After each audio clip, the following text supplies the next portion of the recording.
पुंडलीक वरदे हरिविठ्ठल श्री ज्ञानदेव तुकाराम गोपाल कृष्ण भगवान की जय। माऊली ज्ञानेश्वर महाराज की जय। जगद्गुरु तुकाराम महाराज की जय।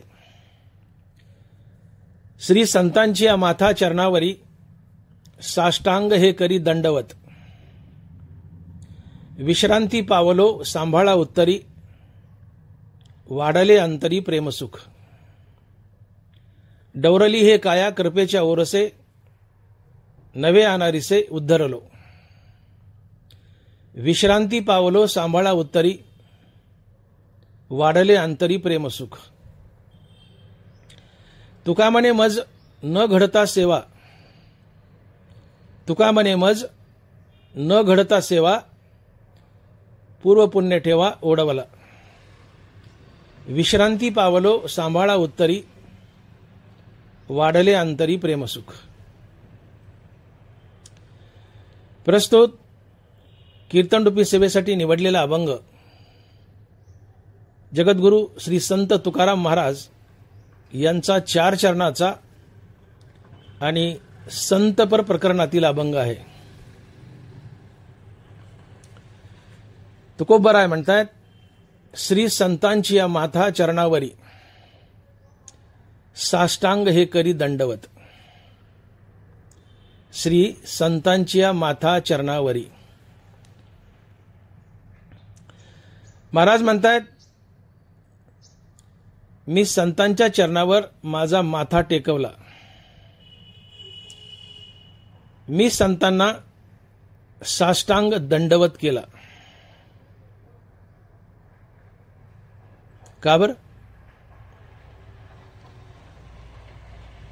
तुकोबराय संतांच्या चरणावर माथा का टेकवत आहेत? तुकोबराय संतांना साष्टांग दंडवत का करतायत? तर याचं कारण, संतांच्या चरणावर जर माथा टेकवला, संतांना साष्टांग दंडवत केला, तर संत तुम्हाला मुक्ती देतात। संत तुम्हाला मुक्ती देतात। आणि म्हणून तुकोबरायच बोलतायत, संताविन प्राप्ती नाही, ऐसी वेद देती ग्वाही। संताविन प्राप्ती नाही, ऐसी वेद देती ग्वाही। संत सेवेशिवाय, संत शरणागतीशिवाय, संत कृपेशिवाय तुम्हाला मुक्ती मिळू शकत नाही। संताविना प्राप्ती नाही, ऐसी वेद देती ग्वाही। फक्त संतच तुम्हाला मुक्ती मिळवून देऊ शकतात। म्हणून संत शरणागती करावी लागते आणि संतांच्या चरणावर माथा टेकवावा लागतो।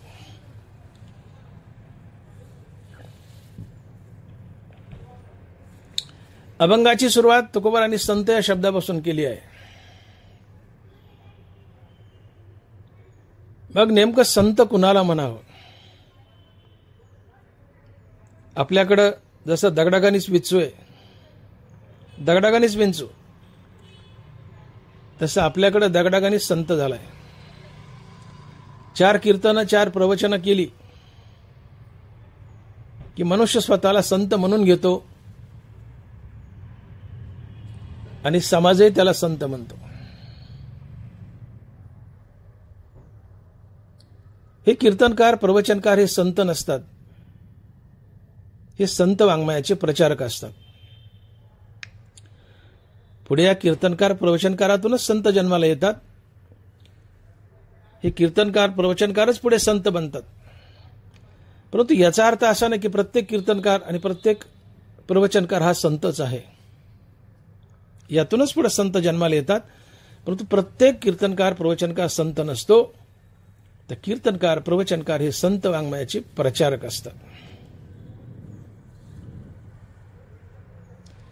आम्ही अर्ध्या हळकुंडात पिवळे होतो, पी हळदन हो गोरी। 10 अभंग पाठ झाले की ते धोपटत राहायचं वर्षभर। वर्षभर एकच अभंग घ्यायचा, गाव बदललं तोच अभंग, गाव बदललं तोच अभंग। कोण पाहायला येते? काल काय कीर्तनाला अभंग घेतला कोण बघायला येतो? आज या गावात जो अभंग घेतलाय, उद्या दुसऱ्या गावात तोच, तिसऱ्या गावात तोच, वर्षभर एकच अभंग धोपटत राहायचा, एकच अभंगावर कीर्तन. 10 अभंगाची पाठ करायची गरज नाही. असे 4 अभंगावरचे आम्ही महाराज स्वतःला संत म्हणून घेतो. ही चूक आहे म्हणू नये. हा ठीक आहे, तुम्ही आम्ही संत वाङ्मयाचे प्रचारक आहोत, संत नाही. मग संत कोणाला म्हणावं? नाथ महाराज संताची व्याख्या सांगतायत. नाथ महाराजांनी तसे भागवतामध्ये एकूण संताची 16 लक्षणं सांगितली आहेत. तिकडे गेलं तर विषांतर होईल, पण संताची काही ठळक प्रमुख लक्षणं सांगतो की ज्यावरून संत ओळखावा. नाथ महाराज म्हणतात, एका जनार्दनी भक्त, भक्त म्हणजे संतच, एका जनार्दनी भक्त देव त्यांचा अंकित दास होय. ज्यांनी प्रत्यक्षात पांडुरंग पाहिलाय आणि पांडुरंगाने ज्याची चाकरी केली, दास्यत्व केलंय, फक्त तोच संत असतो. एका जनार्दनी भक्त देव त्यांचा अंकित दास होय. ज्यांनी प्रत्यक्षात पांडुरंग पाहिलाय आणि पांडुरंगाने ज्याची चाकरी केली, दास्यत्व केलंय, फक्त तोच संत असतो. तात्पर्य, ज्याच्याजवळ विवेक वैराग्य आहे, श्रीगुरूच्या कृपेने ज्याला आत्मज्ञान झालंय, जो मुक्त आहे, जो मुक्तीवर भजनयुक्त आहे, ज्याने प्रत्यक्षात पांडुरंग पाहिलाय आणि पांडुरंगानं ज्याचं दास्यत्व केलंय, फक्त तोच संत असतो, इतर दुसरं कोणी नाही. आणि म्हणून नाथ महाराज म्हणतात की एका जनार्दनी भक्त देव त्यांचा अंकित दास होय. आपल्या वारकरी संप्रदायातील प्रत्येक संतानं पांडुरंगाला प्रत्यक्षात पाहिलंय आणि पांडुरंगाने या सर्व संतांची चाकरी केली, दास्यत्व केलंय. चर्म रंगू लागे रोहिदासा संगे, कबीराच्या मागे विनिसेले. या अभंगातून तुकोबारायांनी यादी दिली की प्रत्येक संतांनी पांडुरंग पाहिला आणि पांडुरंगाने त्यांचं काय काय दास्यत्व केलंय. चर्म रंगू लागे रोहिदासा संगे, पांडुरंग परमात्मा रोहिदास महाराजाचं कातडं रंगू लागायचा, चपला बुट शिवू लागायचा. पांडुरंग कबीराला चादरी विणू लागायचा, सावता महाराजाला खुरपू लागायचा, जनाबाईला दळू लागायचा, जनाबाईच्या उवा मारायचा. तुकोबाराच्या शिळ्या भाकरी खायला भंडाऱ्यावर जायचा. चोका महाराजाला भिंती रचू लागायचा, गुरोढोरं सांभाळू लागायचा, गुरोढोरं वाढायचा. नाथ महाराजाला गंध गुणून द्यायचा, पूर्णाची पोळी करून द्यायचा, अंगण झाडायचा, हातपाय दाबायचा, सेवा करायचा. पांडुरंगानं प्रत्येक संतांचं दास्यत्व केलंय. आणि म्हणून नाथ महाराजांना 16 लक्षणं सांगितली संताची, त्यातले प्रमुख 2-4 सांगतो. वेळ नाही, तिकडे गेलं तर विषांतर होईल. की ज्याच्याजवळ विवेक वैराग्य आहे, ज्याच्याजवळ विवेक वैराग्य आहे, श्रीगुरूच्या कृपेने ज्याला आत्मज्ञान झालंय, जो मुक्त आहे, जो मुक्तीवर भजनयुक्त आहे, ज्याने प्रत्यक्षात पांडुरंग पाहिला आणि पांडुरंगाने ज्याचं दास्यत्व केलंय, फक्त तोच संत असतो, इतर दुसरं कोणीही नाही. जो ज्ञान गिळून गोविंद गातो, फक्त तोच संत असतो, दुसरं कोणी नाही. जो देवहून देवाचं नाव घेतो, फक्त तोच संत असतो, दुसरं कोणी नाही. संताची सोपी व्याख्या करायची असेल तर ती अशी करता येते की जो देवहून देवाचं नाव घेतो, तो संत असतो. मुक्तीवरी भजनयुक्त महाभागवत उद्धव, जे जे भगवत भजन करिजेत तया भागवत म्हणिजेत, मुक्तीवरी भजनयुक्त महाभागवत उद्धव. भागवत म्हणजे भक्त. तुम्ही आम्ही भागवत आहोत, भगवंताचे भक्त आहोत, पण आम्हाला मुक्ती मिळालेली नाही म्हणून फक्त भागवत. पण ज्यांना मुक्ती मिळाली आणि मुक्तीवर भजनयुक्त आहे ते महाभागवत, आणि तो उद्धव आहे. म्हणून मुक्तीवरी भजनयुक्त महाभागवत उद्धव. महाभागवत म्हणजे संत. ऐसा बोधची केवळू होऊन असे निष्कळू, त्याही वरी भजन शिडू माझ्या ठाई. आत्मबोध झालाय, आत्मबोध होऊनही मुक्तीवर भजनयुक्त आहे. मुक्ती मिळूनही भगवंताचे गोडवे नामस्मरण चालूच आहे, तो संत असतो. देहून देवाचं नाव घेतो तो संत असतो. मीची होनी पांडवा करीती माझी सेवा. मीची म्हणजे देवहून, देवहून देवाचं नाव घेतो तो संत असतो. मीची होनी पांडवा करीती माझी सेवा. तात्पर्य जो देहून देवाचं नाव घेतो तो संत असतो. आणि अशा संतांना तुकोबाराय शरण जात आहेत आणि अशा संतांच्या चरणावर तुकोबाराय माथा टेकवत आहेत. हे अभंगाच्या पहिल्या चरणात. आणि महाराज लिहित आहेत की श्री संतांची माथा चरणावरी, श्री संतांची माथा चरणावरी साष्टांग हे करी दंडवत. तुकोबाराय म्हणतात मी संतांना शरण गेलोय, संतांच्या चरणावर मी माझा माथा टेकवलाय, नवे नवे मी संतांना साष्टांग दंडवत घातलाय. साष्टांग हे करी दंडवत. दंडवत या शब्दाचा अर्थ माहिती आहे का? ज्ञानोबा ज्ञानेश्वरीमध्ये दंडवत या शब्दाचा अर्थ सांगतायत. माऊली लिहित आहेत, लिंग का प्रतिमा दिठी देखत खेव अंगेष्टी, लोटीजे का काठी पडली जैसी. लोटीजे का काठी पडली जैसी.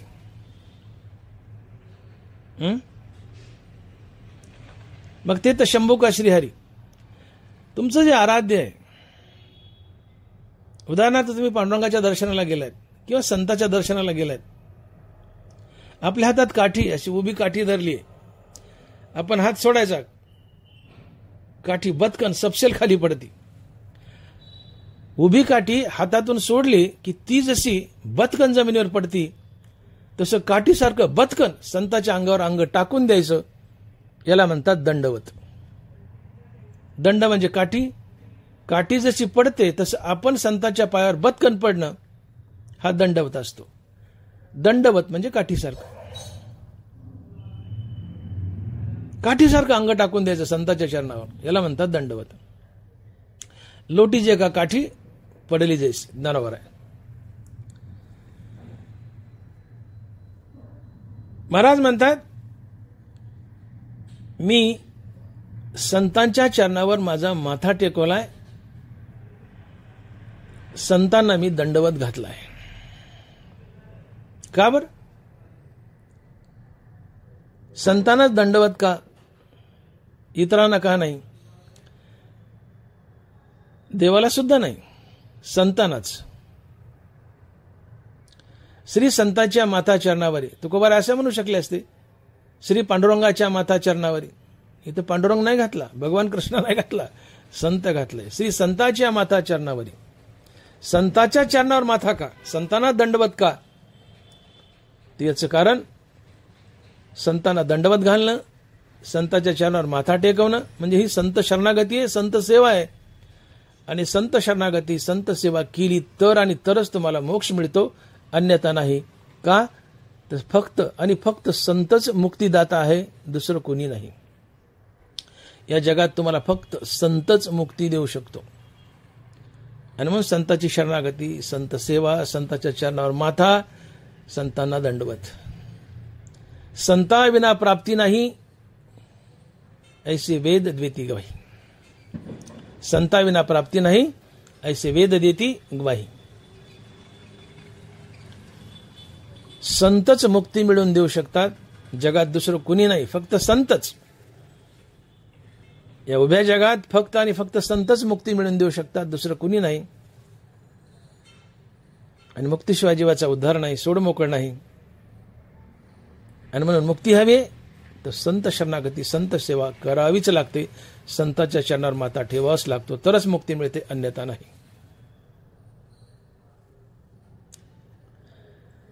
पण गंमत अशी आहे की या जगात सगळ्यात दुर्मिळ काय तर संत भेट आहे. जसं परीस आणि अमृत दुर्मिळ आहे.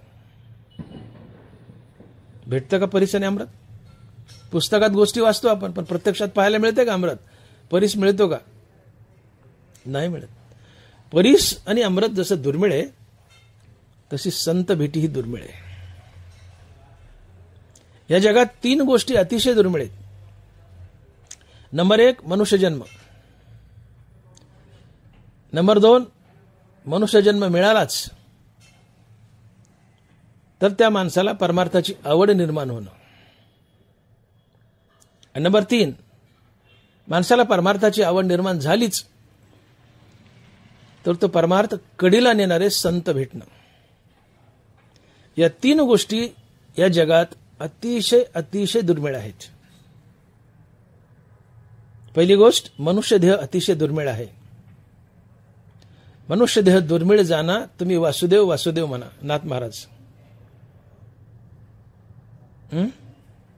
दुर्लभ हो मनुष्य देह. मनुष्य देह दुर्मिळ जाना. नाथ महाराज बोलतात की भरतखंडी नरदेहाची प्राप्ती हे तो परमभाग्याची संपत्ती. त्याहीवरी जो परमार्थी तयाचा वशवर्ती मी परमात्मा. मनुष्य जन्म अतिशय दुर्मिळ आहे. मनुष्य जन्म अतिशय दुर्मिळ आहे आणि त्यातल्या त्यात भारत देशात मिळाला तर तो भाग्यवान आहे म्हणले. परमभाग्याची संपत्ती आहे. मनुष्य जन्म मिळावा आणि भारतात मिळावा आणि तो मनुष्य परमार्थी का असावा. भगवान कृष्ण बोलतात की मी त्याचा वश होतो, त्याच्या अधीन होतो, त्याच्या मागे पुढे फिरतो. साध्या भाषेत मी त्याचा फॅन होतो, मी त्याचा फॅन होतो हे भगवान कृष्ण म्हणतात. कोणाच्या? परमार्थिक माणसाच्या. म्हणून मनुष्य देह अतिशय दुर्मिळ आहे, कारण याच देहातून मुक्ती आहे, बाकी कुठल्याच जीवनीतून नाही आहे. म्हणून या देहाला महत्व आहे. म्हणून स्वर्गीची आम्हाला इच्छिता ती देवा मृत्यूलोकी व्हावा जन्मामा. ते टोकतायत वरून की देवा मृत्यूलोकात होतो. त्यावेळेस कोण? स्वर्गीय देवता बोलतायत, इंद्र वगैरे. देवा जेव्हा मृत्यूलोकात माणसं होतो आम्ही त्यावेळेस मनुष्य जन्माचं आम्हाला महत्व कळालं नाही. आम्ही मनुष्य देह विषयभोग आणि नश्वर वस्तू संग्रहात खर्च केला. पुण्य मिळवलं, पुण्याच्या वेळा स्वर्गाला आलो देवा. पण देवा तू दुरावलास. इथं स्वर्गात देवा तुझं भजन नाहीये, तुझी प्राप्ती नाहीये, इथं मोक्ष नाहीये. देवा आम्हाला कंटाळा या भोगाचा आणि अमृत प्यायचा. आता आम्हाला तू हवाय. आम्हाला मृत्यूलोकात जन्म घाला आणि माणसाचा जन्म दे. स्वर्गीची आमर इच्छिता ती देवा मृत्यूलोकी व्हावा जन्म आम्हा. आणि मग स्वर्गातले अमर आमच्याकडे बघून टोकतायत. आपण लहानपणी खेळ खेळायचो. लहान पोरं काही काही खायला घेऊन यायचे, ते एकटंच खायचं, समोरच्याला द्यायचं नाही. मग पुढच्याच तोंडाला पाणी सुटतं. मग चिडवायचं पुढच्याला, टुकटुक माकूड आम्ही खाऊ पापूड, तू खा हाल्याचा मेकूड. टुकटुक माकूड आम्ही खाऊ पापूड, तू खा हाल्याचा मेकूड. पुढच्याला चिडवायचं. याने शेंगदाणे खायचे, मुरकुल खायचं, गोळ्या खायच्या, काहीतरी खायचं आणि पुढच्याला चिडवायचं, टुकटुक माकूड. तसं तुम्ही आम्ही मनुष्य जन्मात आहोत. या मनुष्य जन्माचं महत्व समजून घ्या. तुम्ही इंद्राला कराव टुकटुक माकूड, इंद्रा आम्ही खाऊ पापूड, तू का हल्याचा मेकूड. यात वाचाळपणा नाही, हे वास्तव आहे. इंद्राला हे नव्हा तुम्ही. तो इंद्र तडपतोय, मनुष्याचा जन्म मागतोय पांडुरंगाला. आणि तो मनुष्य जन्म आम्हाला सध्या आहे याची कदर करा, याचा सदुपयोग करा. भगवत भजनात या देहाला झिजवा आणि मुक्ती मिळवा. संत शरणागती करा आणि मुक्ती मिळवा. हा पुन्हा लवकर नाहीये. अंदाजे 10-12 कोटी वर्षानंतर मनुष्यजन्म मिळतो पण फार उशिरा. 10-12 कोटी वर्ष. ते कधी जावेन काय जावेन ही अंदाजे फिगर बोललोय मी. It's not exact. एक अंदाजे 10-12 कोटी वर्षानंतर मनुष्यजन्म मिळतो. मनुष्यजन्म अतिशय दुर्लभ आहे. बरा मनुष्यजन्म मिळालाच तर त्या माणसाला परमार्थाची गोडी लागणं हे अजून अवघड आहे.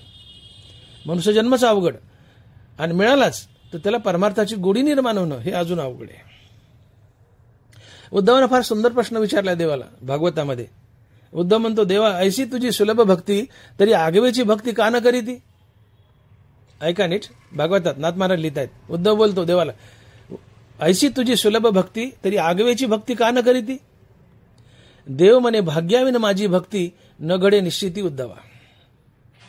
देव म्हणे भाग्याविन माझी भक्ती न घडे निश्चिती उद्धवा. उद्धव म्हणतो, देवा कृष्णा तुझी भक्ती जर एवढी सोपी तर सगळे तुझी भक्ती का करत नाहीत. देव म्हणतायत भाग्याविन माझी भक्ती न घडे निश्चिती उद्धवा. माझी भक्ती, माझं नामस्मरण हे भाग्यवानाच्या तोंडात येतं.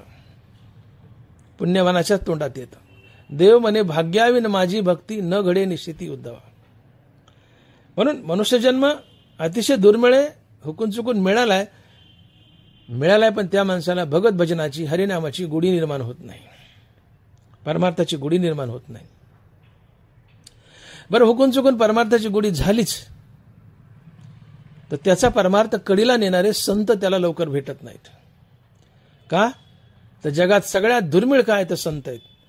बहु अवघड आहे संत भेटी, बहु अवघड आहे संत भेटी. तो बरोबर आहे. तो महात्मा धनुर्धरा दुर्लभवाती, बरोबर आहे. तो महात्मा धनुर्धरा दुर्लभवाती. या जगात सगळ्यात दुर्लभ काय, अवघड काय तर संत भेटी.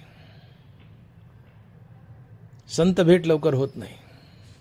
मी बोललो की अमृत आणि परीत जसे दुर्मिळ आहेत तशी संत भेट दुर्मिळ आहे. तिळतिळ पुण्य साचा पडे तरी ते बहुता जन्मी जोडे, वाचेसी नाम तुझे आतुडे समागम घडे संतांचा. बिन पुण्य नाही संत न भेटी. तिळतिळ तिळतिळ पुण्य साठवावं लागतं, अनेक जन्मात जोडावं लागतं, तेव्हा कुठं भगवंताचं नाम मुखात येतं आणि संताची भेट होते. पुण्यवानाच्या तोंडात देवाचं नाव येतं, पुण्यवानाला संत भेटतात, इतराला नाही. अशी संत भेट अतिशय दुर्मिळ आहे.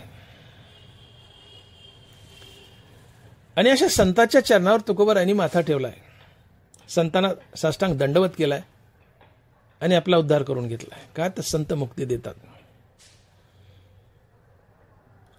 मग संत भेटी तर अतिशय दुर्मिळ आहे. मग आमच्यासारख्या सर्वसाधारण साधकानं काय करावं?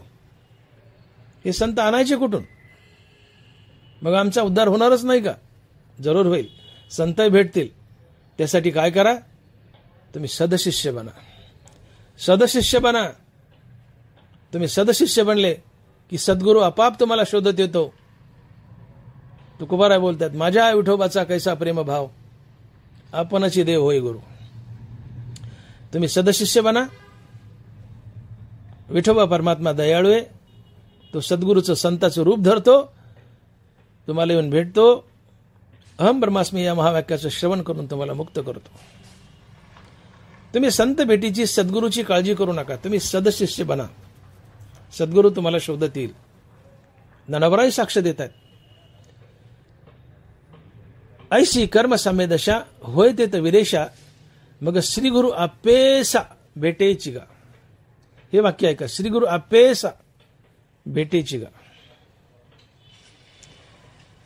आता ही कर्मसाम्य दशा वगैरे हा फार मोठा विषय, तिकडे गेले तर विषयांतर होईल, वेळ जाईल. पण एवढंच सांगतो आणि पुढे जातो की तुम्ही सदशिष्य बना. श्रीगुरु तुम्हाला शोधत येतो. सदशिष्य म्हणजे तुमच्यापाशी निष्काम कर्मयोग आणि निष्काम हरिनाम या दोन गोष्टींनी तुम्हाला विवेक वैराग्य प्राप्त होतं. आणि ज्याच्याजवळ वैराग्य त्याला श्रीगुरु संत शोधत येतात. अहम ब्रह्मास्मी या महावाक्याचं श्रवण करून मुक्त करतात. वैराग्य हे भगवंताचं देणं आहे. आम्ही स्वबळावर वैराग्य मिळू शकत नाही. भगवंताचा प्रसाद येतो. वैराग्य सिद्धी देजे पसाय तया, ही ओय आहे का ज्ञानोबरायची. हा प्रसाद आहे, पसाय. वैराग्य सिद्धी देजे पसाय तया, येण्याची पूजे रिजलेनी आत्मराजे, वैराग्य सिद्धी देजे पसाय तया. वैराग्य हा भगवंताचा प्रसाद आहे. भगवंतच देऊ शकतो वैराग्य तुम्हाला, इथं दुसरं कोणी नाही. स्वबळावर वैराग्य मिळवता येत नाही. भगवत कृपा झाली तरच वैराग्य मिळतं. त्यांना बराच साक्षी देत. वैराग्य सिद्धी देजे पसाय तया. सर्व सिद्धी सगळ्यात मोठी सिद्धी काय तर वैराग्य सिद्धी. आणि वैराग्य सिद्धी भगवंताच्या कृपेनेच मिळते, स्वबळावर नाही. त्यासाठी निष्काम कर्म आणि निष्काम हरिनाम घ्यावं लागतं. निष्काम कर्मयोग आणि हरिनाम याची संगती घालावी लागते. तया सर्वात्मका ईश्वरा स्वकर्म कुसुमाची वीरा, पूजा केली हो या परातोषा लागे. निष्काम कर्मानं निष्काम हरिनामानं जर भगवंताला भजलं तर तो संतुष्ट होतो, प्रसन्न होतो. त्या बदल्यात तुम्हाला प्रसाद म्हणून वैराग्य देतो. तुमच्याजवळ वैराग्य आला श्रीगुरु तुम्हाला शोधत येतो. अहम ब्रह्मास्मी या महावाक्याचं श्रवण करून मुक्त करतो. आणि म्हणून सदशिष्य बना.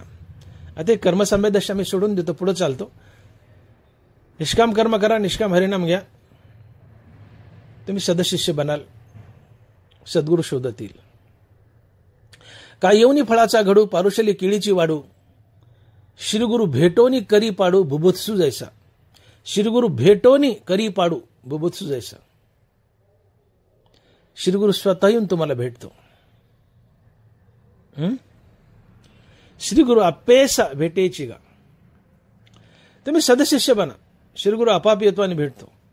मग सदशिष्य बनणं म्हणजे काय? निष्काम कर्मयोगानं, निष्काम हरिनामानं आपल्या हातील अहंकार जाळायचा. काम, क्रोध, लोभ, मद, मोह, मत्सर हे सगळे जाळायचे. विकार रहित व्हायचं आणि विकार रहित होऊन देवापुढे उभं राहायचं. मग तुम्हाला देवात मिसळता येतं. सुवर्णमणी सोनिया का कल्लोळ जैसे पानिया, तैसे मज धनंजया शरण येतो. पाण्याला शरण जायचंय, पाणी बनून जा, तेल बनून नाही. पाण्याला शरण गेलायत आणि तेल बनून गेलायत तर पाण्यावर तरंगाल, पाण्यात मिसळणार नाहीत. तेल पाण्यावर तरंगतं का? तर तेल पाण्यापेक्षा हलकं आहे. गुरुजींनी शाळेत प्रश्न विचारला, मुलांनो तेल पाण्यापेक्षा हलकं आहे म्हणून तेल पाण्यावर तरंगतं, मग तेलापेक्षा हलकं काय? पोरं म्हणले भजे. भजे का? तर भजे तेलावर तरंगतात. विनोदाचा भाग सोडा. पाण्याला शरण जायचे, पाणी बनून जा, पाण्यात मिसळता येईल. देवाला शरण जायचे, देव बनून शरण जा, देवात मिसळता येईल.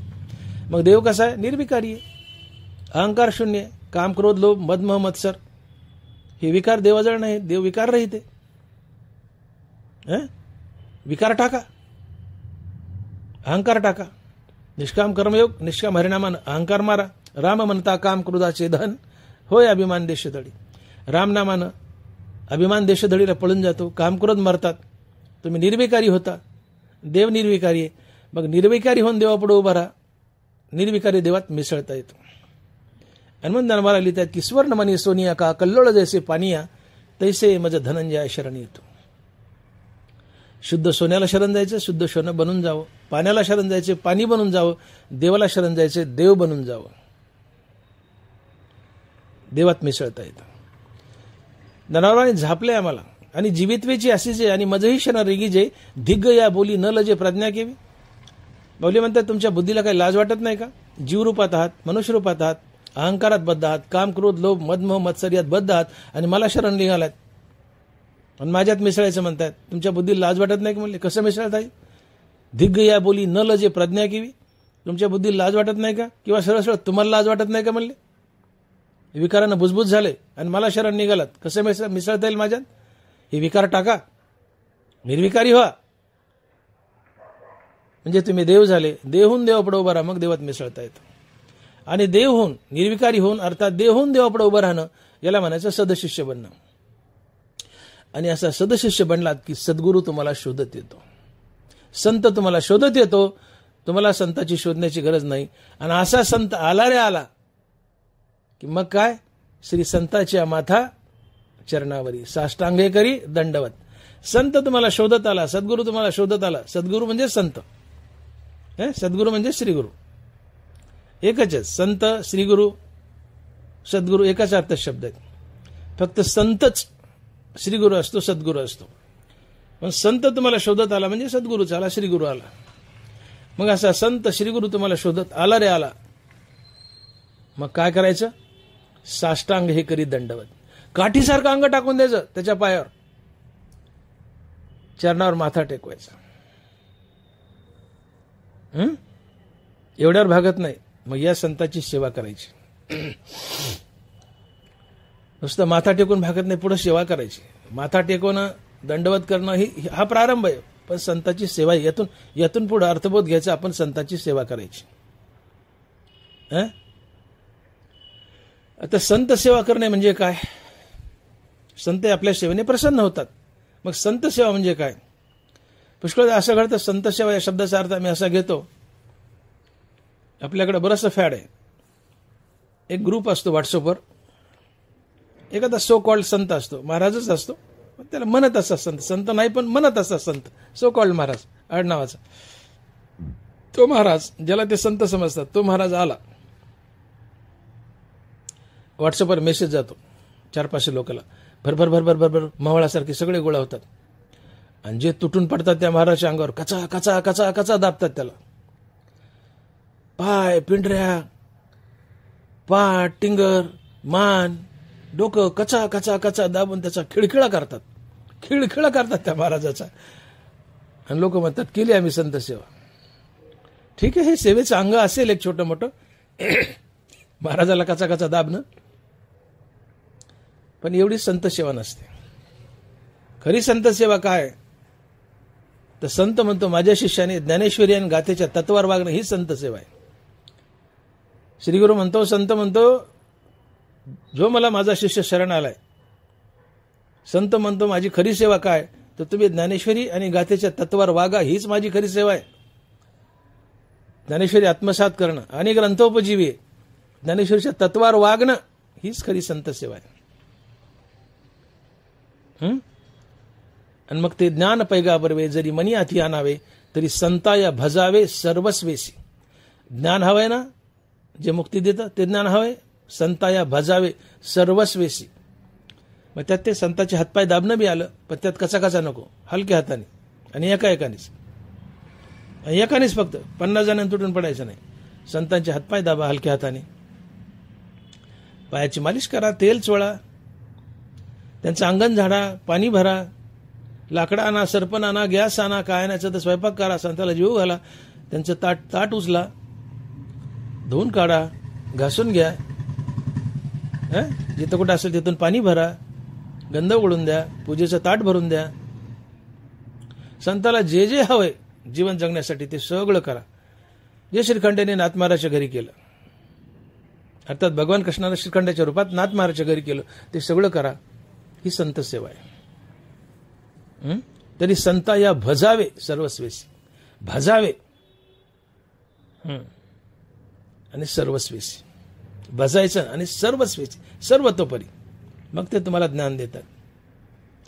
मग अपेक्षित आपले तेही सांगतील कीर पुसले, मग अंतकरण बोधले संकल्पा नाही. अशी संत सेवा केली तर तुम्हाला काय अपेक्षा ते सगळं त्याचं उत्तर देतात, सांगतात, तुम्हाला मुक्ती देतात, सारं करतात. ते ज्ञानाचा कुरुटा, ते तर सेवा हाची दारवंटा, स्वाधीन करी सुबटा ओळगोने. संताची कृपा करून घ्यायची तर सेवा हाच दरवाजा आहे, ते तर सेवा हाची दारवंटा. संत सेवा हाच दरवाजा आहे संत कृपेचा, मुक्त होण्याचा. सेवा हाची दारवंटा, स्वाधीन करी सुबटा ओळगोने. ओळख म्हणजे सेवा करणे, ओळखणे म्हणजे सेवा. संताची सेवा कर, ओळखणे म्हणजे सेवा करणे. आणि मग तनु मनु जीवे चरणाशी लागावे, अगर्वता करावे दास्य सकळ. तनानं मनानं धनानं जीवानं सर्वतोपरी संताची सगळ्या प्रकारची सेवा करावी. ज्ञानेश्वरी गाथेच्या तत्वासारखं वागावं. भौतिक लौकिक सेवा तर कराच, पण ज्ञानेश्वरी गाथेच्या तत्वासारखं वागावं, ही खरी संत सेवा असते. अगर्वता करावे दास्य सकळ. आणि मी सेवा करतो याचा गर्वही घेऊ नये.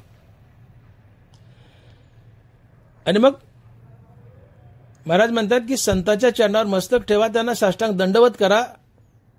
याचा अर्थ फक्त त्यांच्या चरणावर मस्तक टेकवा आणि काठी पड्यासारखं अंग आपटून द्या संतांच्या चरणावर, एवढंच नाही तर हे करून त्यांची सेवा करा.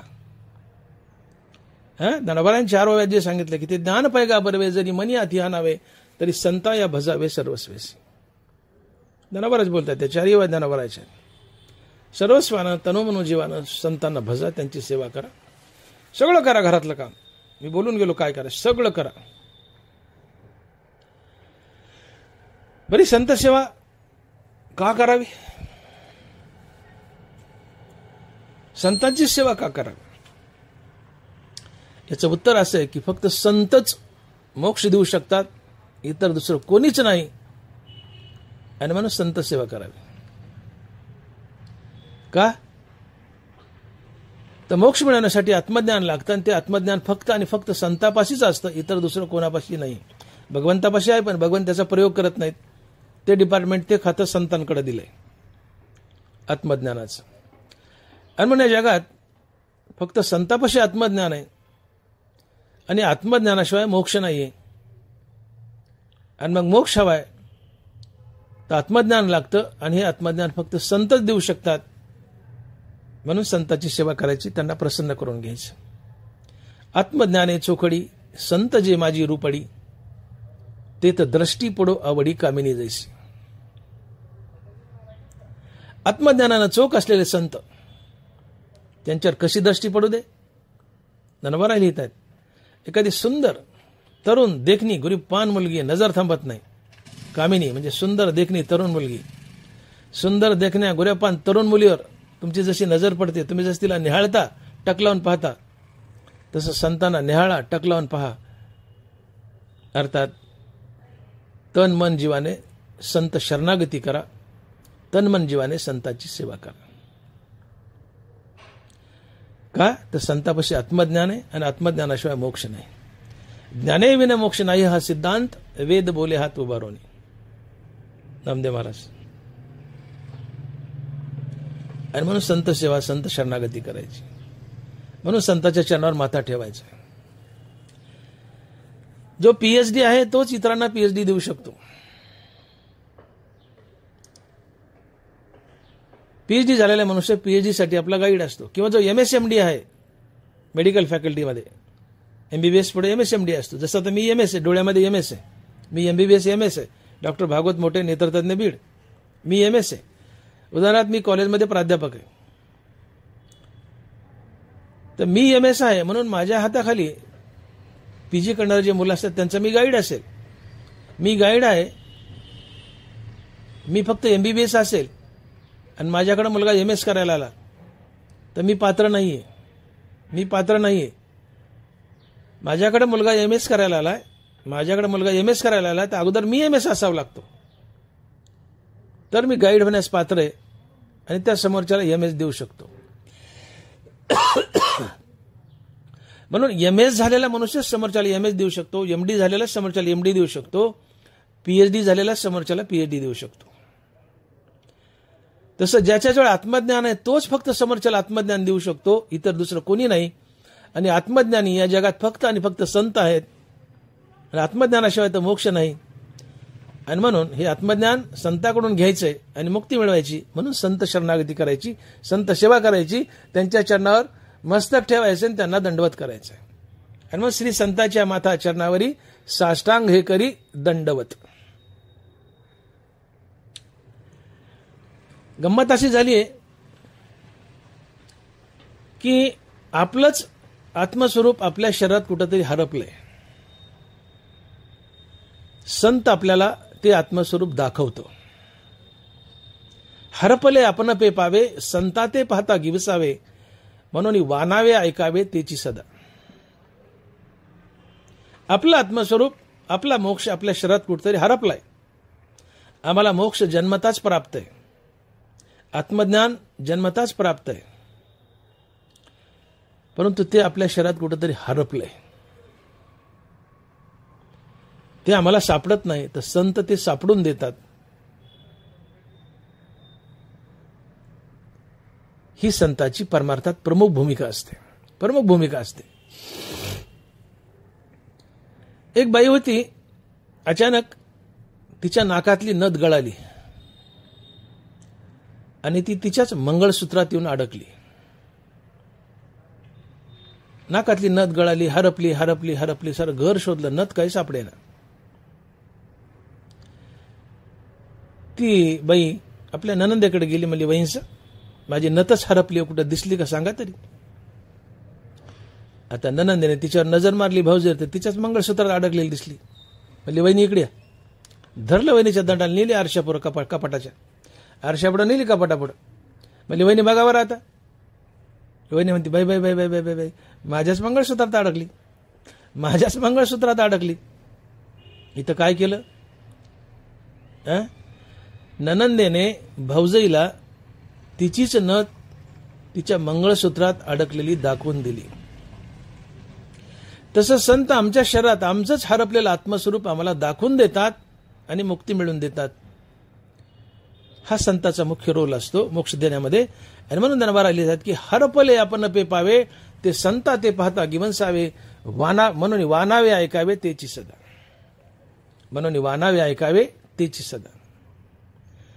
संताचं गुणगान ऐका, संताचं नामजप करा, वानावे ऐकावे तिची सदा. हे वाक्य लक्षात ठेवा. ज्ञानदेव तुकाराम, ज्ञानदेव तुकाराम हा जप सातत्यानं करा. जय जय रामकृष्ण हरी जप तर करा, पण ज्ञानदेव तुकाराम हा जपही त्यासोबत सातत्यानं करा. का? म्हणून वानावे ऐकावे त्याची सदा. ज्ञानोबराय तुकोबरायचं गुणगान ऐका, त्यांचा जाप करा, ज्ञानदेव तुकाराम भजन करा. का? हरपले आपण पावे, हरपले आपण पे पावे, ते संता ते पाहता घेऊसावे. ज्ञानदेव तुकाराम हे भजन केलं तर ज्ञानदेव तुकाराम हे आमच्यावर प्रसन्न होतात आणि आमचीच आत्मस्वरूप हरपलेली वस्तू आम्हाला आमच्या शरीरात शोधून देतात, मुक्ती मिळवून देतात. म्हणून संताच्या चरणावर माथा ठेवायचा आहे, म्हणून संताला साष्टांग दंडवत करायचंय. पृथ्वी निदाने भरली आहे परी पायाळ्या विना प्राप्ती नव्हे. आत्मा स्वतः सिद्ध आहे परी गुरुकृपाला आहे तरीच प्राप्ती.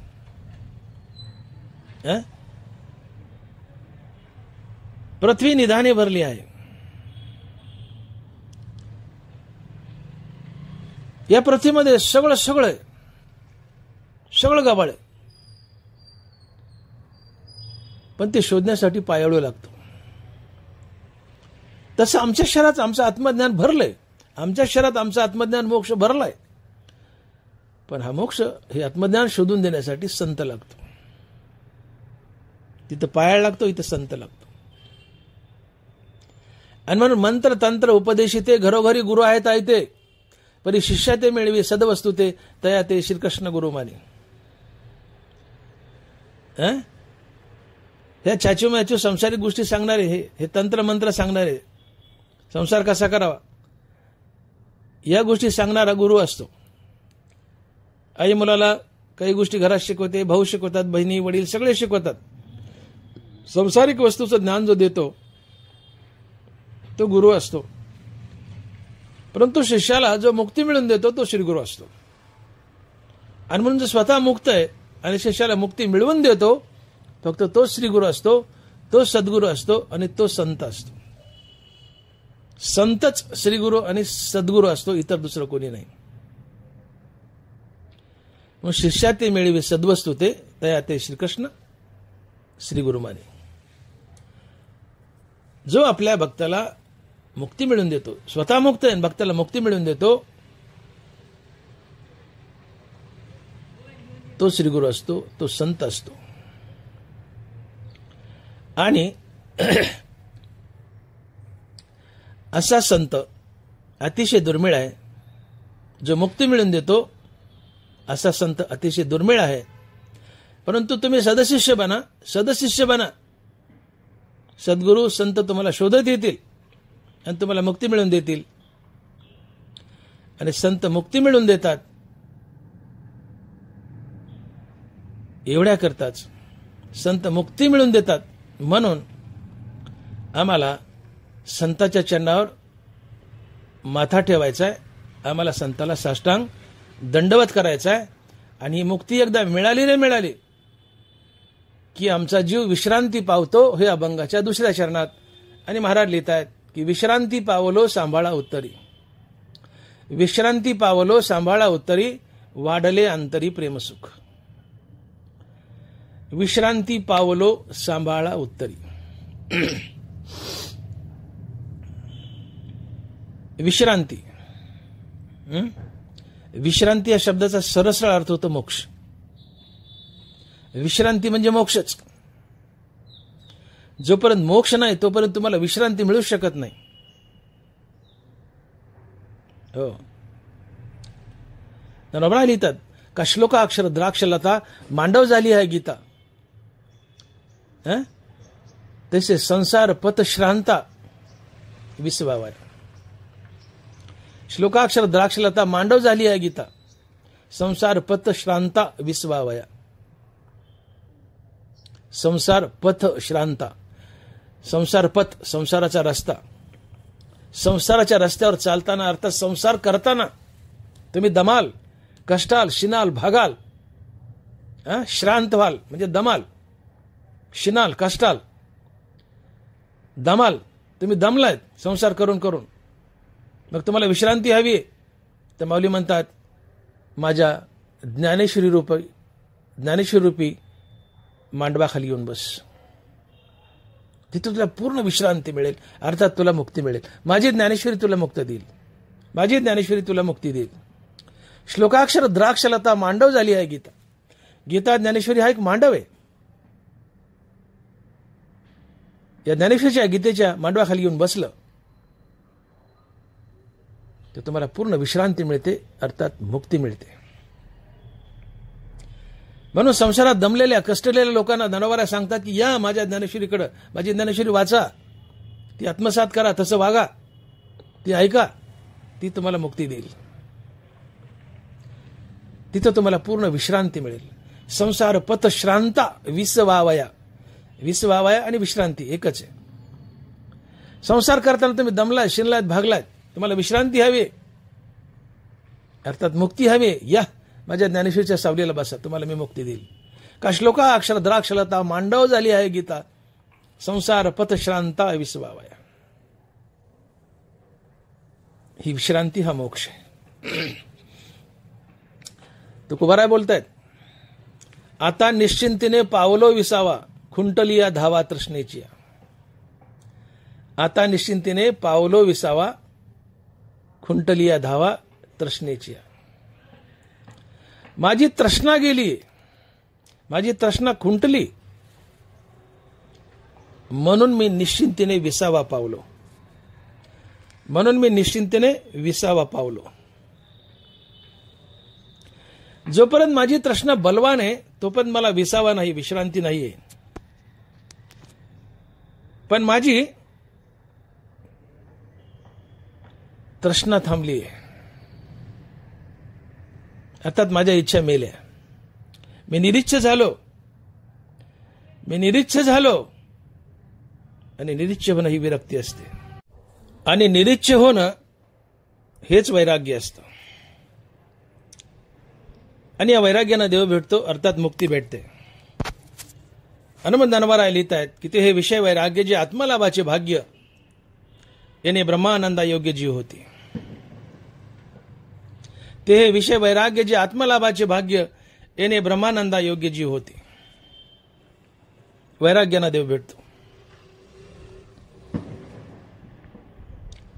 कशी लिंके पहा. तुकोबाराय बोलतायत की आता निश्चिंतेने पावलो विसावा, खुंटलिया धावा तृष्णेची. मला निश्चिंती मिळाली, विसावा मिळाला, विश्रांती मिळाली, पण कधी? खुंटलिया धावा तृष्णेची. माझी तृष्णा गेली, माझी हाव गेली, अर्थात माझ्या इच्छा मेल्या, मी निरीच्छ झालो, तेव्हा मला निश्चिंती मिळाली, विश्रांती मिळाली.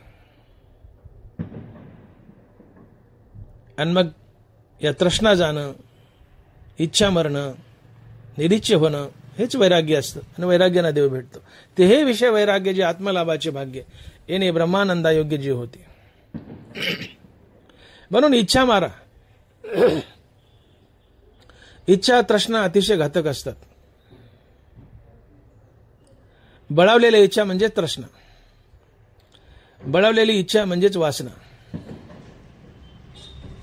आणि म्हणून इच्छा शिल्लक आहे, वासना शिल्लक आहे, तोपर्यंत तुम्हाला पुनर्जन्म आहेच. 84 लक्ष योनी फिराव्याच लागतात. का इच्छा शिल्लक आहे म्हणजे वासना शिल्लक आहे. कारण बळावलेली इच्छा म्हणजेच वासना. जन्म घेणे लागे वासनेच्या संगे, तिची झाली अंगे हरिरूप. इच्छा वासना शिल्लक आहे तर जन्मही शिल्लक आहे. 84 लक्ष योनी फिराव्याच लागतात. संसार बंधनात अडकावंच लागतं. मग ज्या दिवशी निरीच्छ झालात म्हणजे वासना गेली, निरीच्छ होणं, वासना जाणं ही विरक्ती आहे. आणि या वैराग्यानं देव भेटतो, वैराग्यानं मोक्ष भेटतो. ते हे विषय वैराग्य जे आत्मलाभाचे भाग्य याने ब्रह्मानंदा योगी जे होते. आणि म्हणून वासनेतून सुटका हाच मोक्ष आहे. मोक्षाच्या अनेक व्याख्या आहेत. हो, मोक्षाची खरी व्याख्या आहे अहंकार असेल मनाचा, मनपणा नाहीसा मन हाच मोक्ष. अहंकार गेला तुका म्हणे देव झाला.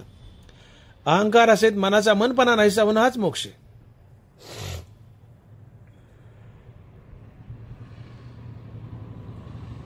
मन मेलं म्हणजे मनातली इच्छा मेल्या. अहंकार मरणं अहंकार इच्छेला जन्म देतो. अहंकार मन मेलं की अहंकार मरतो. आता मनच नाहीये, मनाचं उन्मन झाले. रामकृष्ण नामे उन्मनी साधली, तयाशी लादली सकळ सिद्धी. मन मेलं, अहंकार मेला, अहंकार मेला, इच्छा मेला, इच्छा मेला, निरीच्छ झालात. निरीच्छ होणं हेच वैराग्य. वैराग्यानं देव भेटतो. वैराग्यानं देव भेटतो. आणि इच्छा जाणं म्हणजे वासना मरणं, हा एक अर्थ आहे. आणि म्हणून वासनेतून सुटका हाच मोक्ष आहे. वासना शिल्लक असेल मरताना तर पुढचा जन्म आहे. जन्म घेणे लागे वासनेच्या संगे. मरताना इच्छा वासना शिल्लक असेल तर पुढचा जन्म आहे. पण वासना शिल्लक नाही, पुढचा जन्मच नाही. आणि म्हणून वासनेतून सुटका हाच मोक्ष आहे. आणि या वासना म्हणजे बळावलेल्या इच्छा आहेत, ही तृष्णा आहे. हनुमान महाराज म्हणतात की खुंटली या धावा तृष्णेच्या. माझी तृष्णा खुंटली, माझी हाव खुंटली, माझ्या इच्छा मेल्या, मी निरीच्छ झालो, विरक्त झालो. त्याचा फायदा काय? निश्चिंतेने पावलो विसावा. मला विश्रांती मिळाली, मला मोक्ष मिळाला. मग इच्छा मारा ना, तृष्णा मारा ना, तुम्ही मुक्त व्हाल, तुम्हाला विश्रांती मिळेल, निश्चिंत व्हाल. विश्रांती निश्चिंती हा मोक्षच आहे. आणि म्हणून ही तृष्णा अतिशय घातक आहे. ज्ञानोबा ज्ञानेश्वर एक दृष्टांत देत आहेत. दरदूर सापे गिळीजत आहे उभा, तरी तो माशिया वेटाळी जिभा. तसे प्राणी कवना लोभा वाढवे ती तृष्णा. एक बेडूक आहे, माशा खाण्यात मग्न आहे. पाठीमागून एक साप आलाय आणि त्या बेडकाला गिळू लागलाय. बेडूक पाहतोय की साप आला आणि आपल्याला साप गिळतोय. बेडकानं पळावं, वाचेल. पण आपल्याला साप गिळतोय, बेडूक हे पाहतोय, तरी बेडूक म्हणतो मी 4-2 माशा खाऊनच घेतो. बेडूक माशा खात होता, सापानं पूर्ण बेडूक गिळला, बेडूक संपला.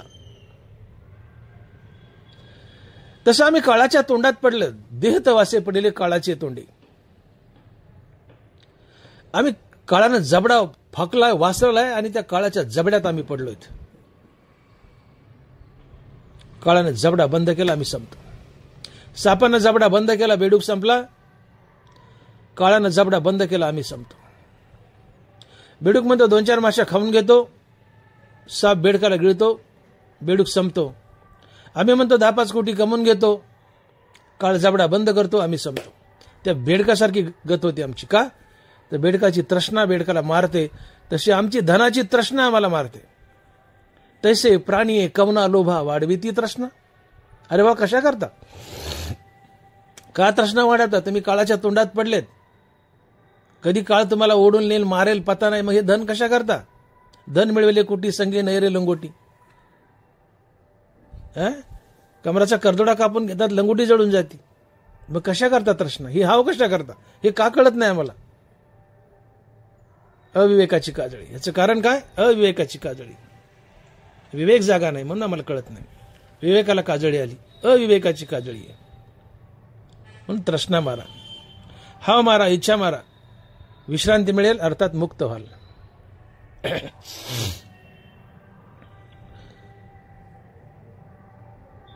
पैसा चांगल्या मार्गानं वाईट मार्गानं तुम्ही जरूर मिळवाल. चांगल्या मार्गानं तितका मिळत नाही, वाईट मार्गानंच मिळावं लागेल. कारण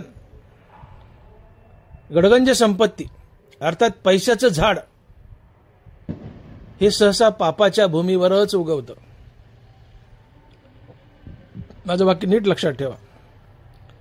गडगंज संपत्ती अर्थात पैसा हे पैशाचं झाड सहसा पापाच्या भूमीवरच उगवतं. झाड पैशाचं आहे पण भूमी पापाची आहे.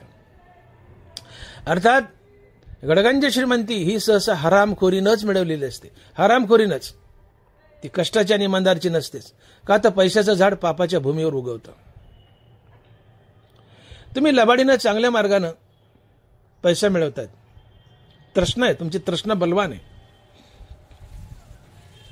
तृष्णा तुम्हाला बऱ्या वाईट मार्गाने पैसा मिळूनही देईल, परंतु तृष्णा तुम्हाला अकालीच मारेल. का? तर तृष्णा तुम्हाला सदैव बेचैन ठेवते.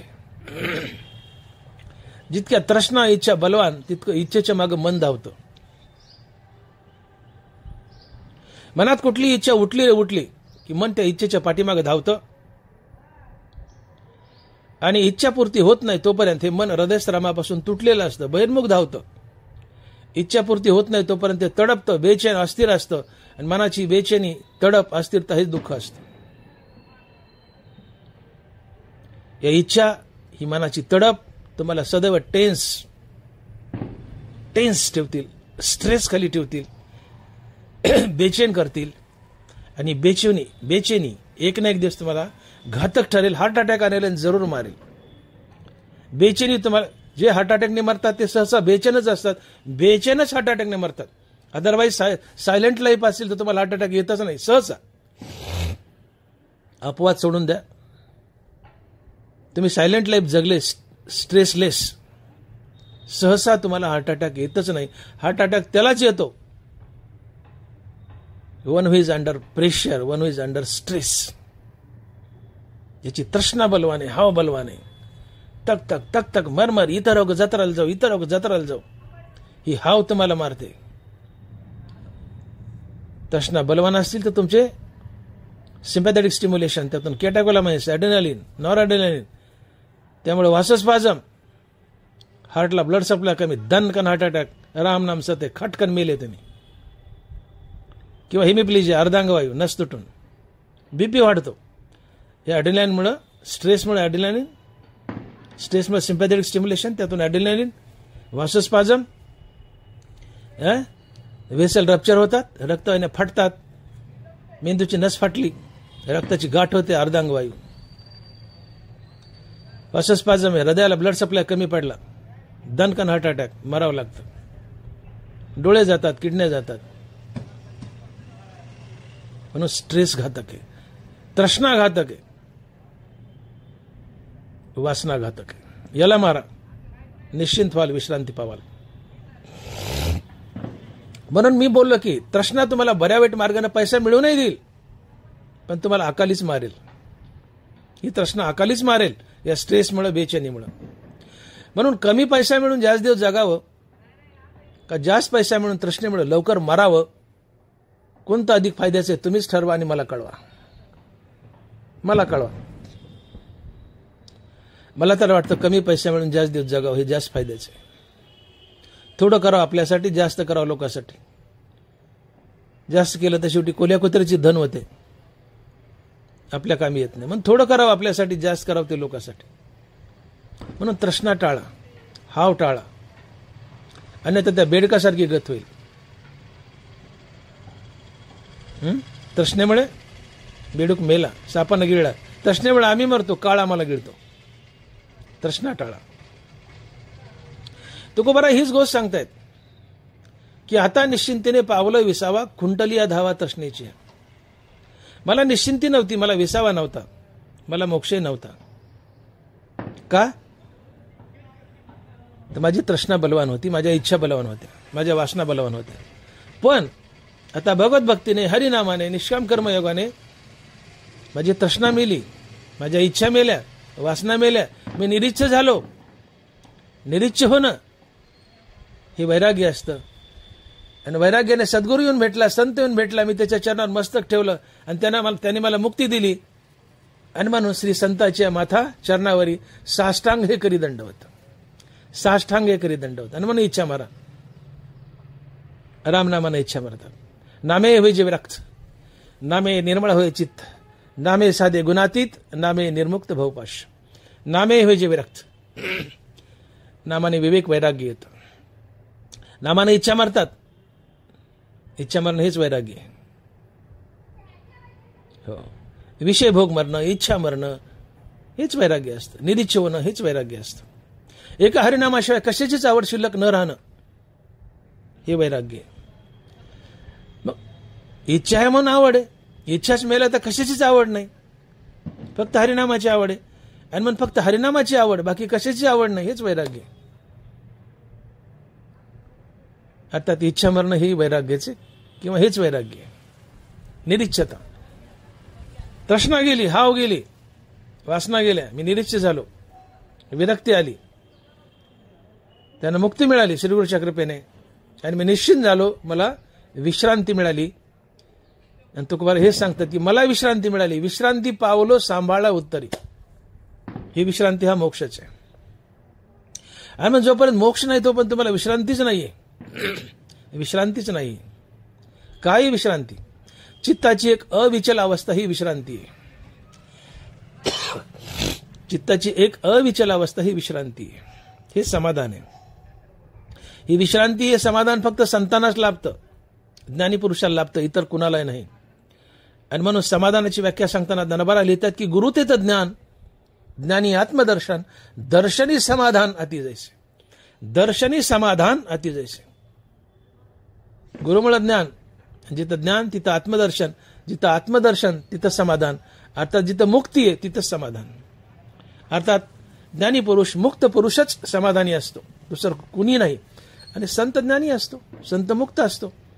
म्हणून फक्त संतच समाधानी आहे. आणि समाधान याचा अर्थ होतो की चित्ताची एक अविचल अवस्था.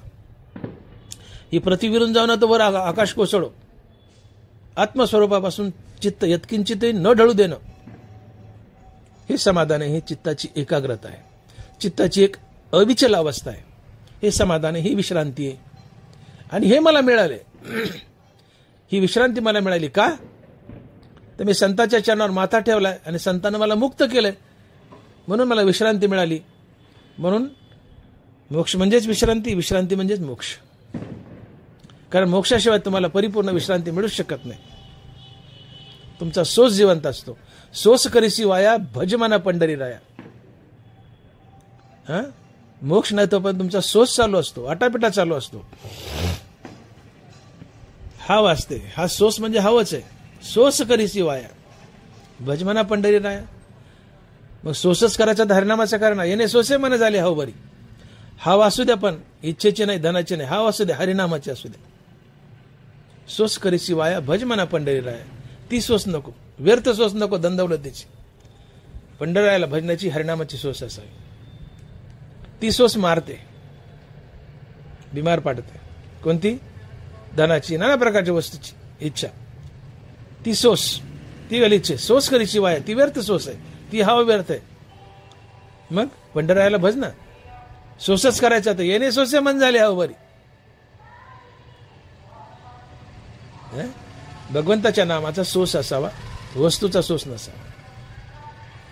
आणि वस्तूचा सोस जाणे म्हणजेच इच्छा जाणे, वैराग्य येणे, त्यांनी विश्रांती मिळते.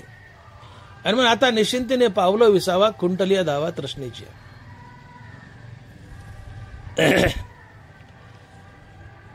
योग वशिष्ठात असं म्हटलं की नाना प्रकारच्या इच्छा घेऊन जगणं हा एक नरकच आहे. वाक्य नीट ऐका. नाना प्रकारच्या इच्छा घेऊन जगणं हा एक नरकच आहे. आणि इच्छारहित जगणं हा एक मोक्षच आहे. इच्छारहित जगणं हा एक मोक्षच आहे. इच्छा घेऊन जगणं हा नरक आहे, इच्छारहित जगणं हा मोक्ष आहे. इच्छापूर्ती आमच्या हातात नाही, इच्छेचा त्याग आमच्या हातात आहे. इच्छेचा त्याग करा. या इच्छा म्हणजे नरक आहे. मनात इच्छा उठली की ती मन इच्छेच्या मागे धावणार. मनात इच्छा उठली की ती इच्छा मनाला आपल्यासोबत घेऊन बाहेर पडते. मुद्दा लक्षात घ्या. इच्छा तुम्हाला कशा दुखी करतात आणि संसारात बांधतात. तुमच्या मनात कुठली इच्छा उठली की इच्छा मनाला आपल्यासोबत घेऊन बाहेर पडते. मन आणि हृदयस्थ परमात्म्यांची ताटातूट होते. मन आणि हृदयस्थ परमात्म्यांची ताटातूट झाली की मन बेचैन होतं, अस्थिर होतं. मनाची बेचैनी, अस्थिरता हे दुःख असतं. आणि मनात कुठलीच इच्छा नाहीये तर मन आपाप अंतर्मुख होतं, हृदयस्थ रामाला जाऊन भेटतं. मन आणि हृदयराम यांच्या भेटीतून मनाला स्थिरता लाभते आणि मनाची स्थिरता हे सुख असते. म्हणून मनाची स्थिरता हे सुख, मनाची अस्थिरता हे दुःख आहे. मग इच्छा मनाला अस्थिर करतात, आपल्यासोबत घेऊन पळतात. आणि ज्याच्या इच्छा बलवान असतात तो मनुष्य दुःखी असतो. पण अशा जैशी दुःखाते व्याली निंदा दुरिते. निंदा दुःखाला जन्म देते, निंदा पापाला जन्म देते, निंदा पापाला जन्म देते, आशा इच्छा दुःखाला जन्म देतात. आशा जैशी दुःखाते व्याली निंदा दुरिते. आशा जैशी दुःखाते, इच्छा आशा या दुःखाला जन्म देतात. आणि मग ज्ञानोबा लिहितात की हे मनोरथ संगे नव्हे एरवी सिद्धी गेलीची आहे, हे दोन्हीची उपाय सुख दुःखाशी. इच्छेसोबत सुख नसतं, इच्छेच्या अभावात निरंतर सुख असतं. का? मनात इच्छा उठली, मी बोललो की मनात इच्छा उठली की इच्छा मनाला आपल्यासोबत घेऊन बहिर्मुख धावते. मन आणि हृदयस्राम यांची ताटातूट होते. इच्छित विषय मिळेपर्यंत मन बेचैन अस्थिर असते. मनाची बेचैनी अस्थिरता हे दुःख असतं. इच्छेने दुःख दिलं, आशेने दुःख दिलं. आता इच्छा आशा मेल्या, मन आपाप अंतर्मुख होतं. हृदय रामप्रभूला जाऊन भेटतं. मन आणि राम यांच्या भेटीतून मनात स्थिरता लाभते. मनाची स्थिरता हे सुख असतं. म्हणून इच्छा मारा, सुखी व्हाल. इच्छा घेऊन जगाल तर दुःखी व्हाल, संसारातही अडकाल.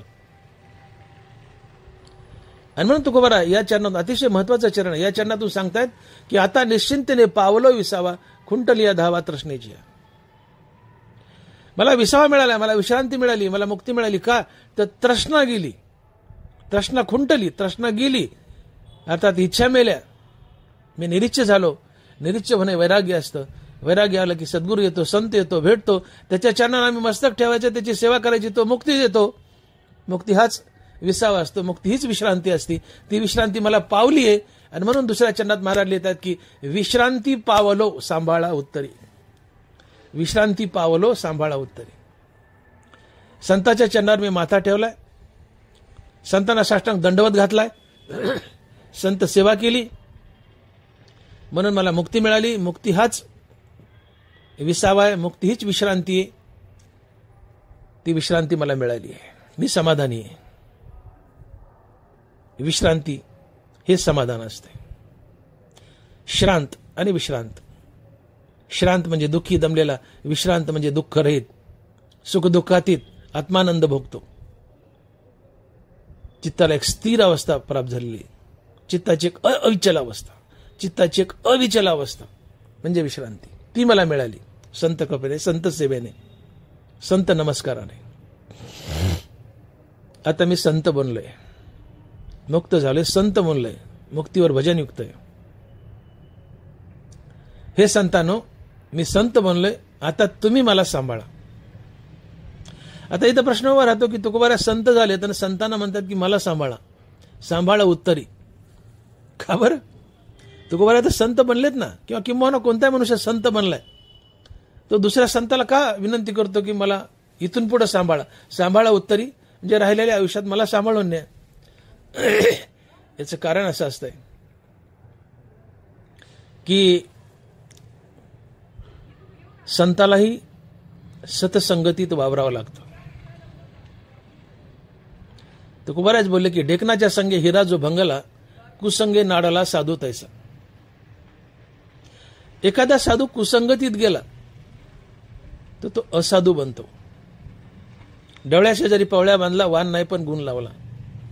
डवळ्या शेजारी पवळ्या बांधला, वान नाही पण गुण लागला.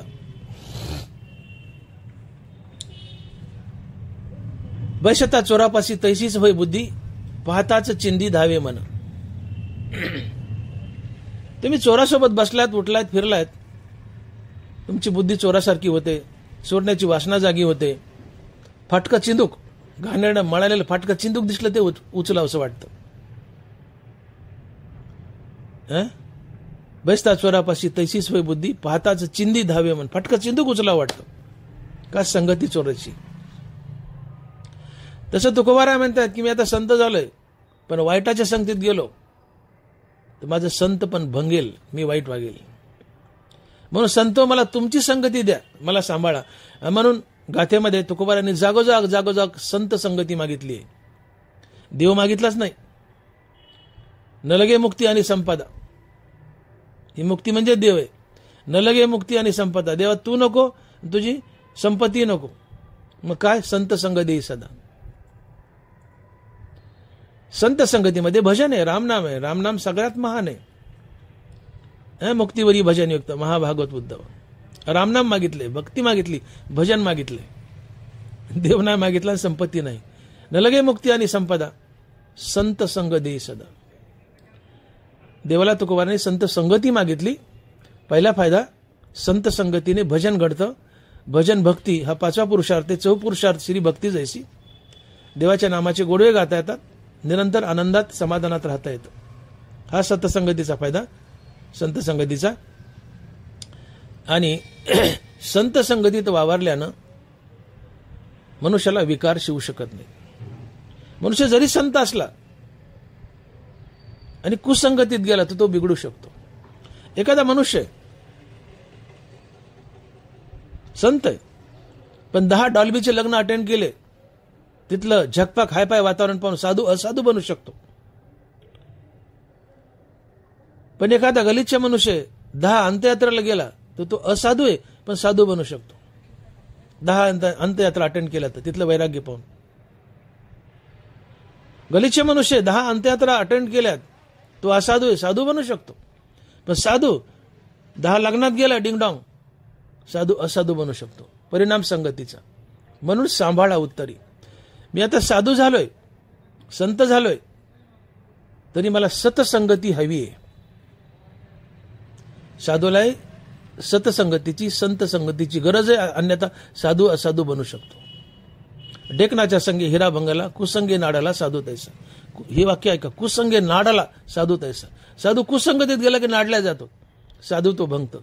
एवढा कठीण हिरा पण ढेकणाच्या संगतीत गेला, घनानं फुटत नाही, घनात शिरतो. एवढा कठीण हिरा ढेकणाच्या संगतीत गेला आणि ढेकून फुटला आणि त्याचं रगत लागलं. ढेकणाचं रक्त लागलं जर हिराला तर हिरा कुचका होतो, त्याचा भुगा होतो. हिरा भंगतो का? संगती ढेकणाची. साधू भंगतो का? संगती वाईटाची. चांगल्याची संगती हवी साधुत्व टिकवण्यासाठी. म्हणून सांभाळा उत्तरे. हे साधू हो, हे संत हो, तुम्ही मला सांभाळून द्या. तुमची सत्संगती लाभेल, तुमच्यात वावरू द्या, भगवत भजन करू द्या, माझं संतत्व टिकेल. शिवाय भागल्या मज वाहतील कडे, त्यांची आणि जोडे सर्वसुख. तकलो भागलो कडार वागवताल, माझे लळे पुरवताल. अलग लक्षामध्ये. आणि म्हणून संत संगतीत राहिलं तर ते लळे पुरवतील, संतत्व कडीला जाईल. आणि कुसंगतीत गेलो तर संतत्व भंगेल, संतत्व बाद होईल. ते बाद होऊ नये. संतालाही सत्संगतीची गरज आहे. संत कुसंगतीत गेला तर संतत्व भंगू शकतं. आणि म्हणून संतालाही सत्संगतीची गरज आहे. म्हणून तुकोबाराने जागोजाग सत्संगती मागितली की देव असे चित्ती त्याची घडावी संगती. ज्याच्या चित्तात देव वास करतो तो संत असतो, त्याची संगती घडावी म्हणजे संत संगती घडावी. संत संग देई सदा. अर्थात संतांच्या संगतीत जर तुकोबाराय गेले, वावरले तर त्यांचं संतत्व टिकेल, भंगणार नाही. का कुसंगे नाडाला साधू तैसा. संत संगतीत वावरलं तर संतत्व टिकेल, कडीला जाईल.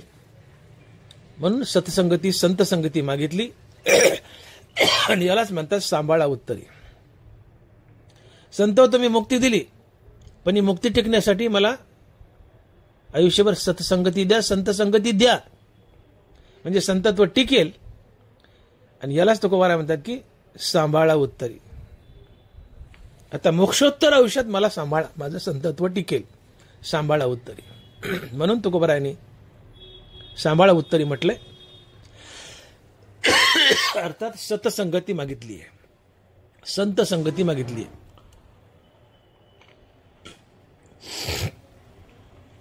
कर्ण महादानी होता ना, कृष्ण भक्त होता, पण संगती दुर्योधनाची. वाया गेला. इथपर्यंत खाली पडला की द्रौपदीला म्हटला ये आणि माझ्या मांडीवर बस. पतन करून घेतलं. एवढा दानशूर भगवत भक्त कर्ण पतित झाला, खाली पडला, वाया गेला का? संगती दुर्योधनाची. कैकेयी माता कौसल्या मातेपेक्षा रामचंद्रावर जास्त प्रेम करायची, पण रामाला 14 वर्षाचा वनवासन, भरताला गादी. हा विचार डोक्यात का आला? संगती मंथरीची. मग संगतीला महत्व आहे. आणि मग तुकोबारा म्हणतात की संत चरणावर मी माथा ठेवलाय, मला मुक्ती मिळाली, विश्रांती मिळाली, पण माझं संतत्व शेवटपर्यंत टिकावं यासाठी मला सतसंगतीची संत संगतीची गरज आहे. म्हणून मी संत झालोय तरीही हे संत हो, मला इथून पुढे तुमच्यात अर्थात संत संगतीत वावरू द्या, माझं संतत्व टिकेल. आणि यालाच तुकोबाराय म्हणतात की सांभाळा उत्तरी. आणि मग काय होईल, तुम्ही सांभाळलं, माझं संतत्व टिकलं तर माझं प्रेम सुख वाढेल. संतत्व टिकलं, संतच त्याला म्हणतात की जो भगवंतावर प्रेम करतो आणि भगवंत ज्याच्यावर प्रेम करतो. संताची दुसरी एक व्याख्या आहे. हो, मुक्त होणं वेगळं आणि संत होणं वेगळं. मुक्त होणं म्हणजे सायुज्य मुक्ती. तुम्ही सायुज्यात गेले, पुन्हा जन्म नाही, मरण नाही, तुम्ही देव झाले. म्हणून मुक्ती देताना देव तुमच्या पुढे दोन ऑप्शन्स ठेवतो, दोन पर्याय ठेवतो. देव म्हणतो तुला सायुज्य मुक्ती पाहिजे का संतपद पाहिजे. तर खरा संत किंवा खरा महात्मा संतपद मागून घेतो. धनबाराय लिहित आहेत, आपणे पे विना एक ते तैसेची सुख साजूक सप्रेमेळा लागे देख ठेवले जतन. आपणापे म्हणजे मोक्ष. आपणापे विना एक ते तैसेची सुख साजूक सप्रेमेळा लागे देख ठेवले जतन. जया माझ्या सायुज्याची चाड तयाचे तेच पूर्वी मी कूड का सेवा म्हणती तरी आड प्रेम सुये. ज्याला सेवा हवी आहे, प्रेम हवंय, त्याला मी पाचवा पुरुषार्थ देतो, भक्ती देतो, प्रेम देतो. ज्याला सायुज्य हवे त्याला सायुज्य देऊन माझ्यात विलीन करून घेतो. म्हणून हे प्रेम जे आहे ते फक्त एक ठराविक भक्तासाठी देवाने राखून ठेवलेलं आहे. देव मोक्ष देण्याच्या बाबतीत उदार आहे, पण प्रेम देण्याच्या बाबतीत फार चिकट आहे. हात राखून असतो, प्रेम सहसा देत नाही. प्रेमळ भक्ताला देतो, प्रेमळ भक्ताला देतो. आपणपे विन एक ते तैसेची सुख साजूक सप्रेमळा लागी देख ठेविले जतून. प्रेम हे जतन करून ठेवलेलं आहे देवाने. देव कुणालाही प्रेम देत नाही. आणि प्रेम म्हणजे काय? प्रेम हे स्वार्थी नसतं, प्रेम परार्थी असतं. प्रेम स्वतःसाठी जगत नाही, प्रेम दुसऱ्यासाठी जगतं. ज्याच्यावर तुमचं प्रेम आहे त्याच्यासाठीच तुम्ही जगता. ज्याच्यावर तुमचं प्रेम आहे ती व्यक्ती जीवनातून गेली, तुम्ही जगू शकत नाही, तुम्ही मरून जाता. तुम्ही फक्त देवासाठीच जगणं हे देवावर केलेलं प्रेम आहे. तुम्हाला हरी आणि हरिनामाशिवाय काहीच आवडत नाही, हे देवावर केलेलं प्रेम आहे. आणि तो संत असतो, आणि तो मुक्तीवर भजनयुक्त असतो, तो पाचवा पुरुषार्थ असतो, ती भक्ती असते. चौ पुरुषार्थ श्री भक्ती जैसी. हे संत हो, तुम्ही संतपद दिलंय, हे संतपद तुम्ही माझं टिकवलंय, सांभाळा उत्तरी, हे टिकवलंय. मग आता माझ्या जीवनात प्रेम ओसंडून वाहत आहे. मी भगवंतावर प्रेम करतोय, भगवंताचे गुणे गातोय, अर्थात भगवंताचं नित्य नामस्मरण घेतो. भगवंताचं नित्य नाम घेणं हेच प्रेम आहे. मी भगवंताचं नित्य नाम घेतोय आणि भगवंताच्या नित्य नामानं मी आनंदी होतोय आणि भगवंताला आनंदी करतोय. हे प्रेम सुख असते. कारण तुम्ही नाम घेतल्यानं तुम्हाला जेवढा आनंद होतो तितकाच आनंद भगवंतालाही होतो. म्हणून मी आता भगवंताचं नाम घेतोय, नामानं मी आनंदी होतोय, भगवंताला आनंदी करतोय. मी प्रेमात बुडावलोय. फक्त देवासाठीच जगणं हे प्रेम असतं. आणि मग इथं भक्त आणि भगवंतांची अटॅचमेंट असते. भक्ताला देवाशिवाय, देवाला भक्ताशिवाय करमत नाही. देवही म्हणतो तयाचे आम्ही करू ध्यान, तो आमचे देवता अर्चन, किंबहुना समाधान तो मिळते. देव आपल्या रिकाम्या वेळेत त्या प्रेमळ भक्ताचं ध्यान करत बसतो. असं नाही की तुम्ही देवाचं ध्यान करता, देवही तुमचं ध्यान करतो. जर तुम्ही प्रेमळ भक्त असाल तर, तुम्ही संत असाल तर, तुम्ही रामकृष्णाने जाप केला तर देव तुमच्या नावाचा जाप करतो. तयाचे करू आम्ही ध्यान, तो आमचे देवता अर्चन, किंबहुना समाधान तो मिळतो. आणि ही अटॅचमेंट असते, ही प्रेम असते. दोघं एकमेकांसाठी जगतात. भक्ताला देवाशिवाय, देवाला भक्ताशिवाय करमत नाही. आणि म्हणून देव संताच्या मागे मागे फिरतो. का तर संताकडून प्रेम मिळतं. देव प्रेमाचा वेडा आहे, भक्तीचा वेडा आहे, नामाचा वेडा आहे. वेडा झाला लालचावला भक्तीसे. कबीरा मन निर्मल भयो जैसे गंगा नीर, पीछे पीछे हरी फिरे कहत कबीर कबीर. देव लडासारखं या संताच्या मागे फिरतो. का तर संत नामस्मरण घेतात, देवाला सुखी करतात आणि स्वतः सुखी होतात. ही देव आणि भक्तातली अटॅचमेंट असते. आणि म्हणून वैष्णवा घरी देव सुखावला. वैकुंठ सोडून संत सदनी राहिला. देवाला वैकुंठात करमत नाही, संताच्या घरी येऊन राहा वाटतं. का ते नाम घेतात, नामाने संत सुखी होतात आणि नामाने देव सुखी होतो. हे प्रेम असतं. आणि म्हणून न घेती सलोकता समीपता स्वरूपता शिकी न मागती सायुज्यता निष्काम भजती भगवंता भक्ती आवडे भक्ता येणे पाडे. खरा भक्त कुठलीच मुक्ती घेत नाही, चारीपैकी कुठलीच घेत नाही. निष्काम भजती भगवंता हे प्रेम असते. फक्त देवाचं नाम जय जय राम कृष्ण हरी याच्या पलीकडे काहीच नाही. ज्यांचा हेत विठ्ठली नेनती काही टाना टोना नामस्मरण वाचून तेची संत तेची संत. ज्यांचा हेत विठ्ठल, विठ्ठल नामाशिवाय दुसरा हेतूच नाही. हे प्रेम आहे. आणि या प्रेमानं देव वेडा होतो. भक्त भगवंतात अटॅचमेंट वाढते, दोघं एकमेकावर प्रेम करतात. आणि म्हणून तयाचे आम्ही करू ध्यान, तो आमचे देवता अर्चन. भक्त भगवंताचा देव बनतो, तो आमचे देवता अर्चन. हे प्रेम असते. तुकोबाराने हेच प्रेम मागितले की ठाकलोसे द्वारी उभा याचक भिकारी. आणि मग सांडोनी सुखाचा वाटा मुक्ती मागे तो करंटा कार्य न घ्यावा जन्माने प्रेमे लुटावे नाम. नामदेव महाराज. मुक्ती मागे तो करंटा कार्य न घ्यावा जन्माने प्रेमे लुटावे नाम. प्रेमानं नाम लुटणं काही नाही, फक्त प्रेमानं नाम लुटणं हेच प्रेम आहे. आणि आता या प्रेमात मी बुडालोय. मला भरभरून प्रेम मिळतं. मी भगवंतावर, भगवंत माझ्यावर प्रेम करतायत. मी प्रेमात बुडवलंय.